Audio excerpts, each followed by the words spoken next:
কম খরচে বেশি লাভ। এই সুবিধার কারণে ফরিদপুরের সদরপুর উপজেলায় দ্রুত বাড়ছে লালমির চাষ। প্রতি বছরই এই লাভজনক ফল চাষে আগ্রহী হচ্ছে নতুন কৃষকরা। গত বছরের ভালো দামের কারণে এবার কৃষকরা নির্ধারিত 450 হেক্টরের তুলনায় অতিরিক্ত 25 হেক্টর জমিতে লালমির আবাদ করেছেন। এতে স্থানীয় চাহিদা পূরণ করে সরবরাহ করা যাচ্ছে দেশের নানা প্রান্তে।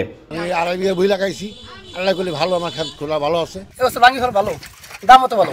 আল্লাহ পাক যদি দেয়, খেতে দেয়, ধরে, তাহলে আল্লাহ দিলে খুবই লাভ হয়। এই লালমি ভাঙিতে ধর বেশি, ফলন বেশি, টাকা বেশি হয়। গরমের শুরু থেকেই বাজারে উঠতে শুরু করেছে এই ফল। প্রকারভেদে প্রতি 100 পিস লালমি বিক্রি হচ্ছে 4 থেকে 6 হাজার টাকায়। চাহিদা বেশি থাকায় নিয়মিত সরবরাহ হচ্ছে রাজধানী ঢাকা সহ দেশের বিভিন্ন জেলায়।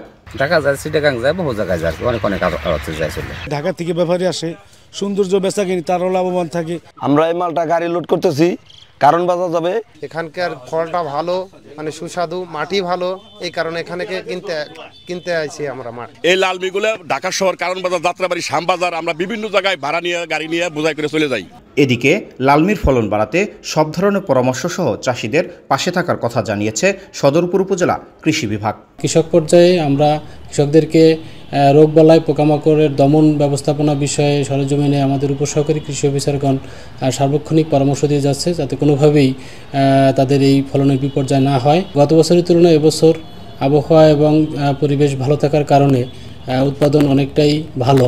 স্বাস্থ্যগুণে ভরপুর ও লাভজনক হওয়ায় ফরিদপুরের কৃষকরা দিন দিন আরও বেশি ঝুঁকছেন লালমি চাষের দিকে। চলতি মৌসুমে ফলন ভালো, দামও ভালো, সব মিলিয়ে সন্তুষ্ট তারা।